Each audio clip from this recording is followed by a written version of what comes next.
বলিউডের জনপ্রিয় দম্পতি সাইফ আলী খান ও কারিনা কাপুর খানের মধ্যে বিচ্ছেদ আসন্ন এমন চাঞ্চল্যকর দাবি করেছেন পাকিস্তানি সাংবাদিক মুবাসের লুকম্যান।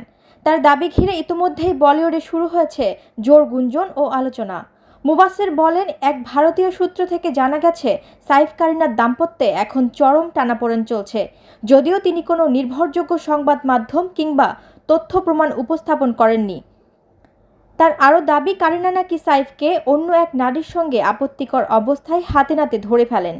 সেখান থেকেই শুরু হয় সম্পর্কের অবনতি। এছাড়া সাইফ আলী খান নাকি কাতারে স্থায়ীভাবে থাকতে চাইছেন, কিন্তু কারিনা ভারতের বাইরে যেতে নারাজ। এই নিয়েও শুরু হয়েছে দাম্পত্য টানাপোড়েন।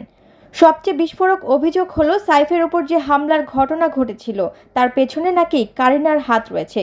যদিও এই অভিযোগকে বলিপাড়ার একাংশ ভিত্তিহীন বলেই উড়িয়ে দিয়েছেন। সাইফ বা কারিনা কেউই এ বিষয়ে এখন পর্যন্ত আনুষ্ঠানিক কোনো বক্তব্য দেননি। ফলে গুজবের রেশি এখন পর্যন্ত ভর করেছে সংবাদ মাধ্যম ও সামাজিক যোগাযোগ মাধ্যমে। প্রসঙ্গত, 2012 সালে কারিনাকে বিয়ে করেন সাইফ আলী খান।